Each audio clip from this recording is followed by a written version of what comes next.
Coming up, we have your October 2021 Las Vegas real estate market update.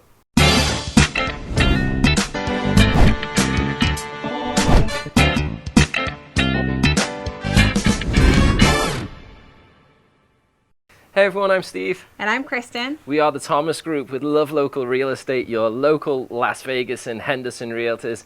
Here we are today to bring you October's real estate market update from the second safest city, largest city in the United States. Wow. Where are we? We are in Henderson, Nevada.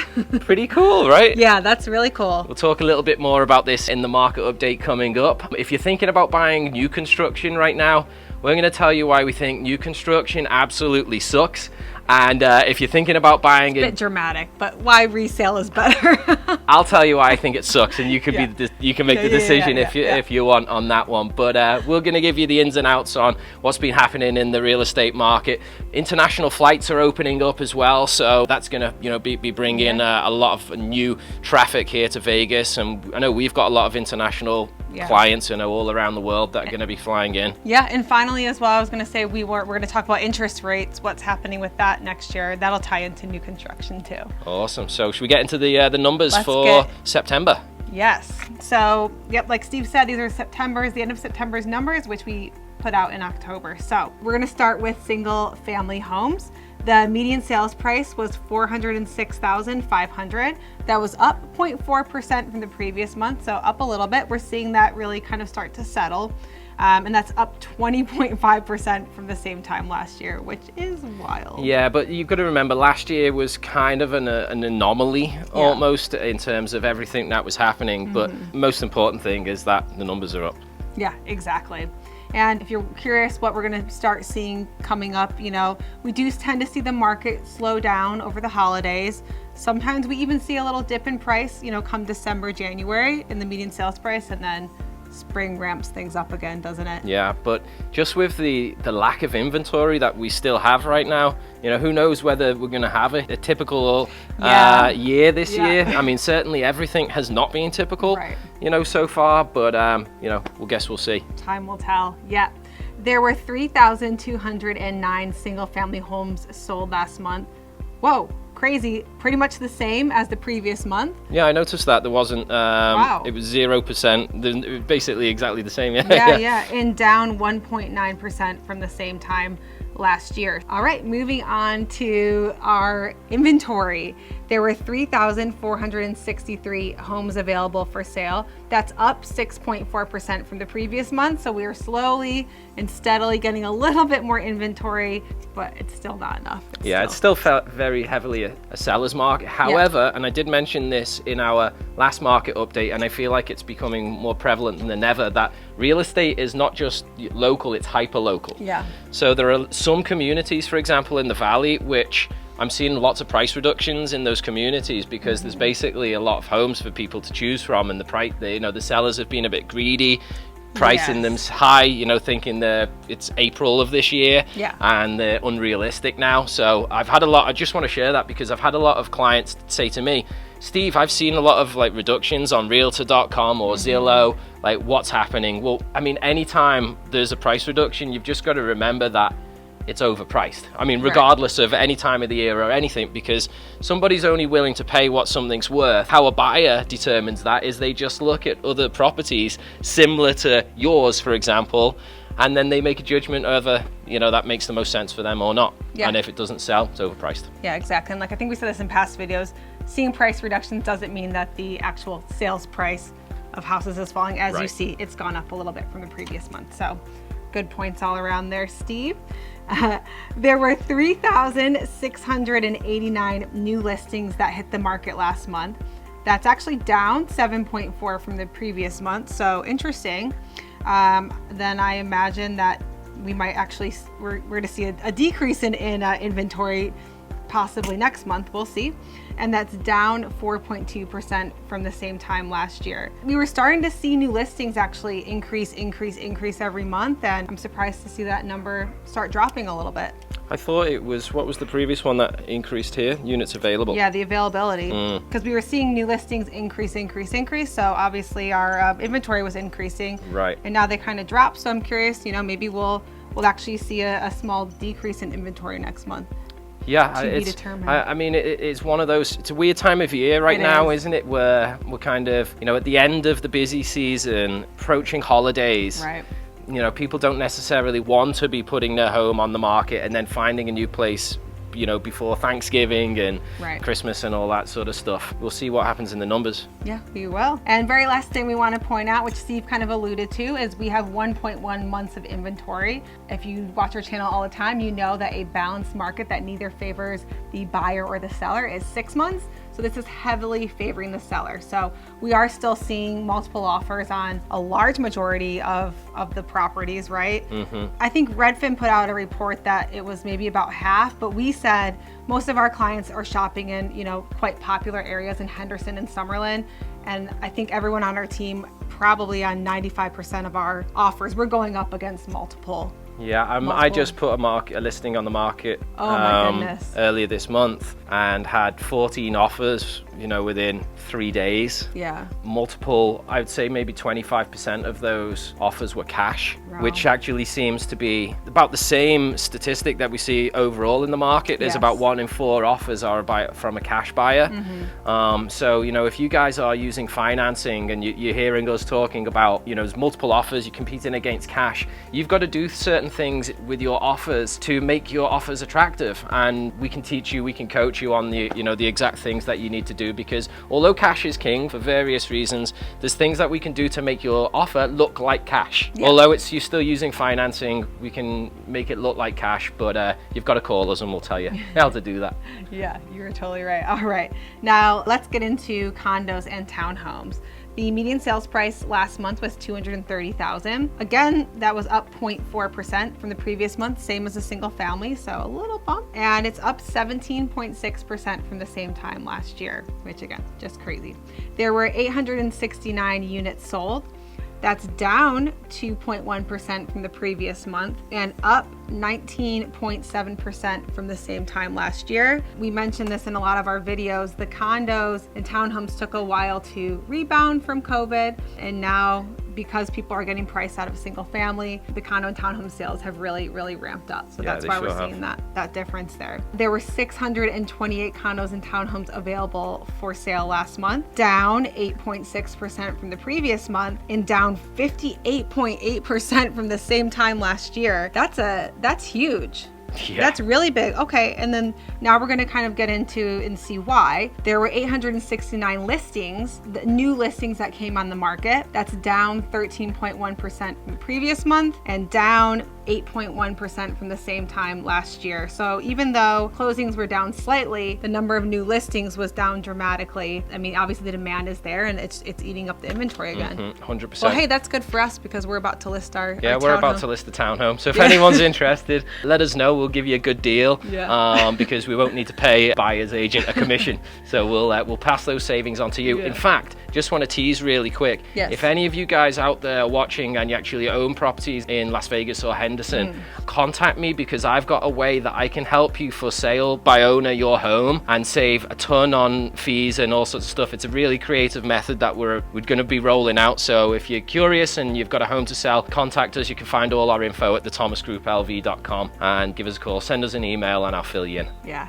good point, Steve. Thanks for bringing that up. And very last thing that I wanted to talk about for condos and townhomes is our months of availability. And there are 0.7 months of availability. That's down from the previous month, 6%, down 66% from the same time last year. So heavily favoring the seller. I mean, it's interesting kind of what's happened. I feel like it's been like a spring with the single family rebounding quickly, and now that's kind of slowing down, and now the condos and townhomes are still in that acceleration phase. Yeah, I mean, to put it into perspective, they've got twice as, not half as much inventory as single family homes, basically, right? 1.2 months and 0.7 Yeah, months. you're right. So there's not that much to pick from, Right. quite honestly, especially in the areas that people are requesting to be in. Yeah. It's slim picking still, but we are seeing generally month over month an increase. Right. So who knows what the following months have got to bring in next year and stuff, but definitely still heavily a seller's market.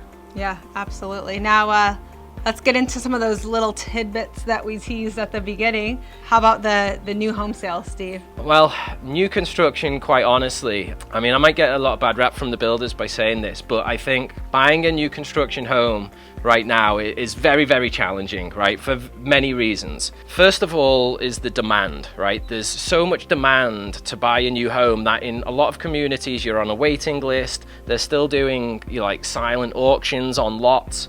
I mean, you got to really, really want to be in a community to be able to get on the list. And then if you're fortunate enough to, have the ability of winning a bid on one, you're paying a premium on one of these lots. You really are. Now, that might be all very well for you, and you say, okay, Steve, no problem, that's all good. But the other thing I've got to tell you is we don't know how long these homes are actually going to take to get built these days, because as you've probably seen on the, in the news and in the media, that there's basically a shortage of workers, like all around the country. Workers, and this is of supplies, of shipping containers. Everything, right? I mean, there's a shortage of everything. Full stop, yeah. Yeah, big time. And this has got a huge knock-on effect through everything.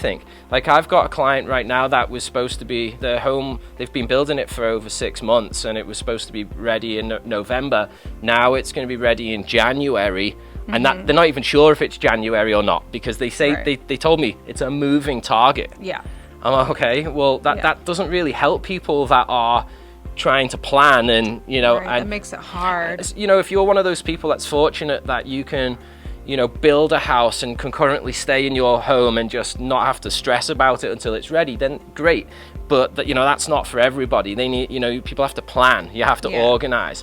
The other thing is that you're paying an absolute premium on these homes as well, because you better believe that the builder's not cutting you a deal, because of the HVAC shortage and stuff. If they're paying a premium for all of these items to go in the house, it's being passed along to the buyer. And the last thing that I'll tell you about new construction for me is it's all very well us being able to plan and figure out our price point that we can afford right now, but unless you're paying cash, you're going to be financing that loan.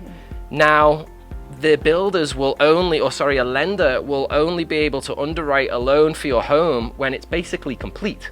So if now we're forecasting, a home being ready sometime in next year or further in the future, who knows what's going to happen with interest rates, because historically right now interest rates are super low. Yeah.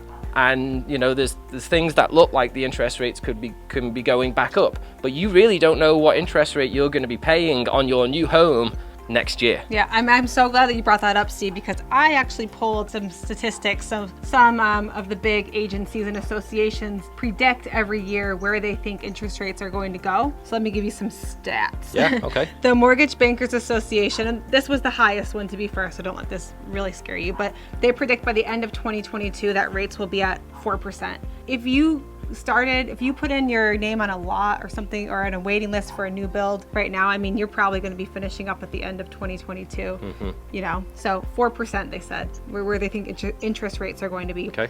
PNC 3.4%, Freddie Mac 3.7%, and the National Association of Realtors 3.6%. So they're all predicting an increase. About how much we're actually going to see, time will tell. Sure will. And I just want to make everyone know that when you're buying a home, one of the most important factors you should be looking at is your interest rate, because that actually dictates your purchasing power.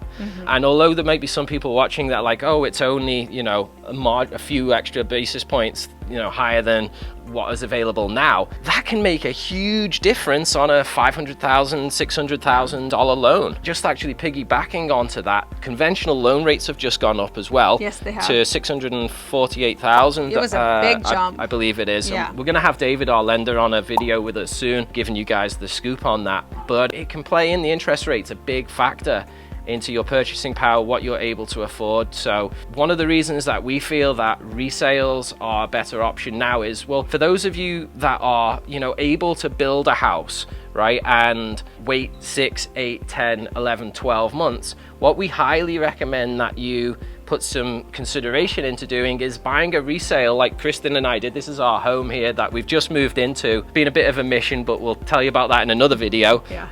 But you can remodel an older home, and you can get so much more bang for your buck. And we'll do a little video. We'll show you our house and what we did with it. We'll show you some before and after photos. And then when you compare like the lot size that we got here, the location, I mean, we're right on a golf course and it's super private and it's beautiful. I was gonna say, like, whenever we were getting prices from our contractor for stuff, it seems so cheap to me, because I realize while I have some clients that have remodeled things, most of my clients that I know that have gone through a similar process have gone through new builds, so I know what the builders are charging them. And so when I would see, oh, this is only going to be this much to do, sure, everything seemed like such a bargain just compared to what the builders do. And just so you guys know too, if you are thinking about buying new construction, you can't just say, hey, don't put any floors in, or don't put cabinets in. I'm going to bring my own in. Like, for it to appraise, everything has to go in. And then when our clients start looking at, okay, so if we put the flooring in, then we tear out the flooring and put in our own flooring, it adds up. Everything adds up. And of course, when you're with the builders, you've got only a certain amount that you can work with. Yeah. Right. And that can be good, because you don't have, a ton of options to pick from, which we did, when you've got everything to choose from, if it can be a little bit overwhelming. But, a lot of our clients and a lot of you guys out there that are watching YouTube videos, I mean, you guys are analytical, you're detailed orientated. I mean, the spreadsheets that we get from people on the homes that they've put together and stuff is phenomenal. And quite honestly, most of you do a better job than our general contractor at property managing a project, because this guy couldn't organize a piss up in a brewery. But that's a whole other video.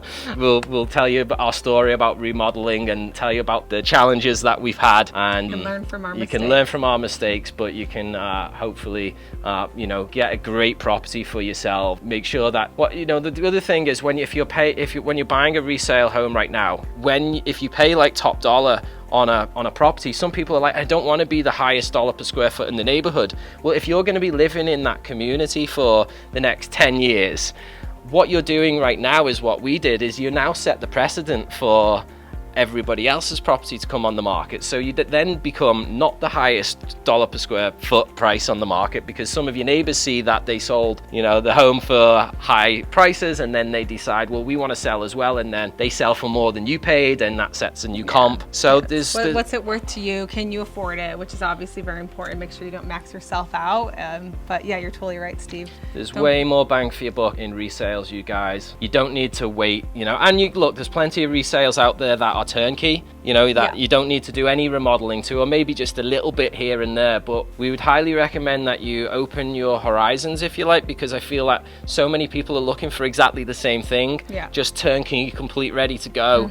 And if you can just look past the little bit of new flooring or new painting or even new cabinets and countertops, I mean, it's not a huge project, and you can get a big return on your investment from doing that. Absolutely. So just before we go, last thing to mention, Henderson. Oh yes. Coming in at the second largest city in the United States, rated by second safest largest city. Yeah, a lot of modifiers there. Yeah.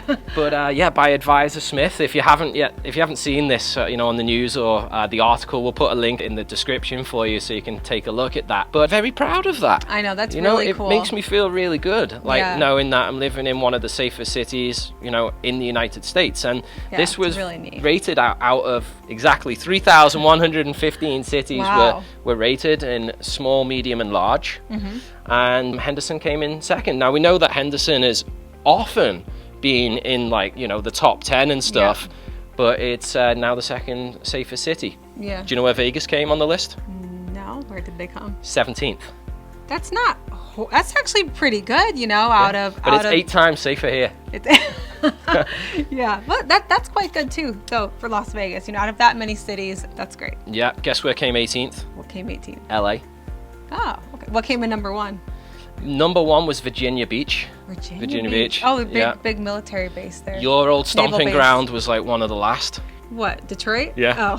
Oh. Kristen's originally from Michigan. Yeah, I mean, not really from Detroit. And then last was Kansas City in Missouri. Oh, interesting. Wow. That came in 59th. So, if you guys are thinking about moving to the Las Vegas or Henderson areas, Henderson's going to be really safe for you. So if you want safety, let us know.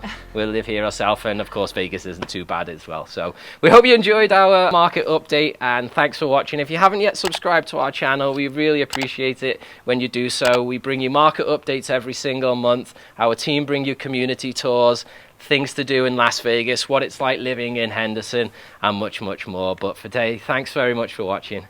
We'll see you soon. Bye, guys.